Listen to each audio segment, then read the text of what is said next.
Quanto maior ficar a carteira, mais vai acontecer isso. Por isso que é interessante é começar com pouco e ir aprendendo com o tempo, tá?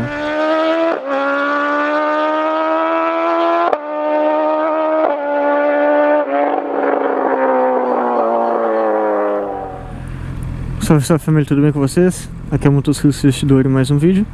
Desta vez eu vou falar sobre o resumo de agosto aí da carteira pública, né? Em busca aí da independência financeira, ou também da liberdade financeira, se você quiser se referir assim. Então, eu acabei aportando aí R$500 no mês, né? Sendo 300 no início do mês e 200 na metade do mês. Lembrando que vocês não precisam fazer igual, tá? Não sou parâmetro para ninguém. A única coisa que eu quero que vocês levem como referência é de buscar aumentar os seus aportes na medida do possível. Isso eu quero sim que vocês tenham como referência, tá? Então, tem pessoas que me seguem que investem menos, por enquanto, e pessoas que já investem mais. Mas o que eu vou falar para vocês vale para todos, tá? Então, limpar aqui a câmera que tava chovendo, agora que abriu o tempo. Colocar aí pra vocês o resultado da carteira no mês de agosto. E mais uma vez a gente deu um pau no Ibovespa, né? Mas eu tenho uns alertas pra fazer pra vocês em relação a isso e outras coisas também.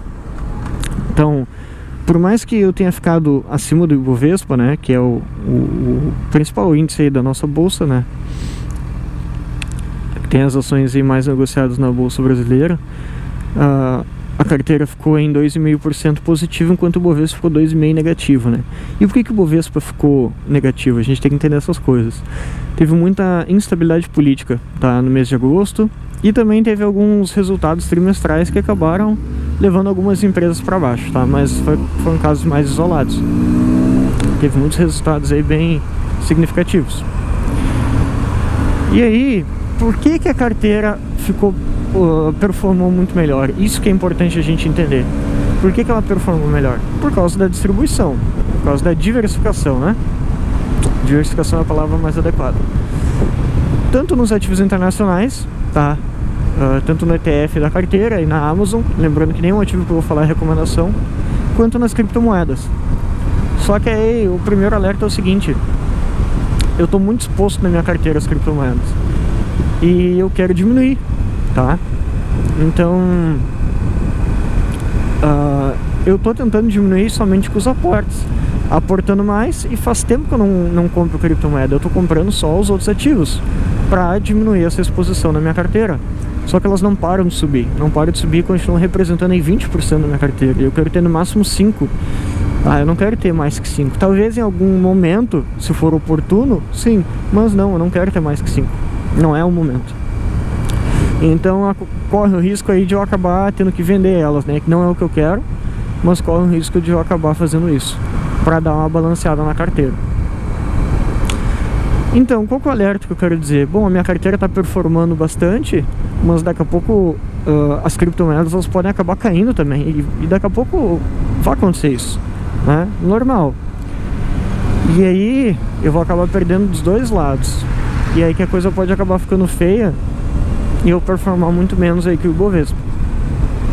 Então eu tenho que ter essa noção aí, tem que entender o porquê que a minha carteira tá na frente, senão daqui a pouco aí eu posso acabar ficando bem atrás, tá? E aí um outro alerta é que uma das empresas que tiveram aí um impacto por causa do seu resultado trimestral, eu tenho na carteira, que é a Cash 3. Ela chegou aí a cair 40% do valor dela, né? E por que eu continuo comprando? Eu até perguntei no Instagram se estava na hora de vender. Algumas pessoas disseram que sim, outras que não.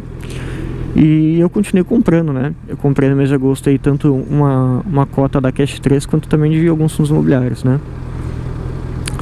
E por que eu vou dizer pra vocês que não tá na hora, tá? Eu vou passar pra vocês a minha visão, e eu quero que vocês levem isso como conteúdo educacional, não pra seguir a risca, mas sim pra ajudar vocês a pensar e tomar suas decisões. Então, o motivo pelo qual eu investi na Cash 3, ele não mudou, tá? Um dos motivos, pelo menos, é que ela tem uma grande base de clientes e contas cadastradas. E isso não diminuiu, pelo contrário, aumentou. Só que junto acabou aumentando grande parte da dívida dela. Eu vou colocar alguns dados para vocês do próprio relatório da empresa, né, que ela colocou o relatório aí do trimestre. E teve várias coisas que acabaram aumentando. Também a quantidade de pessoas que estão usando o cartão de crédito da empresa também. Cresceu a base de usuários cadastrados, usuários ativos, né? Então essa dívida eu considero como uma consequência para ela entregar o que ela está prometendo, né? E eu espero que ela acabe virando uma fintech, né? Uma fintech como o Nubank, o Banco Inter, por exemplo. E aí, até o próprio CEO aí no podcast falou sobre isso, né? De eles começarem a se transformar numa fintech. E ela tem uma grande base de usuários cadastrados. E é isso que eu vejo que é o diferencial dela, né? Se ela conseguir levar grande parte desses usuários para serem clientes dela como fintech, ela vai ter um grande resultado e um grande crescimento. E é aí que eu quero estar bastante posicionado na empresa, tá? Nesse momento aí que eu quero. E crescer com ela, né? Porque eu acredito que no médio e longo prazo as fintechs elas vão tomar um espaço muito mais significativo do que já estão hoje, né? Hoje já cresceram bastante, mas os bancos ainda continuam muito grandes. Então, aí você pensa o seguinte: eu tô com um pouco de dinheiro até investido na Cash3, apesar de ser 6, 7% da minha carteira.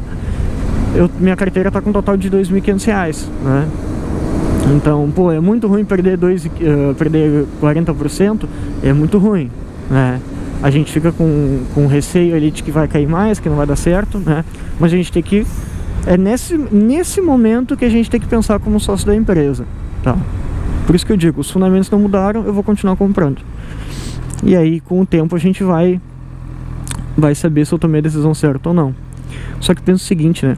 A minha carteira tá com R$ 2.500 investidos. Imagina se minha carteira tivesse, sei lá, R$ 100.000 já e a Cash3 ocupasse 7% da minha carteira, 6% da minha carteira.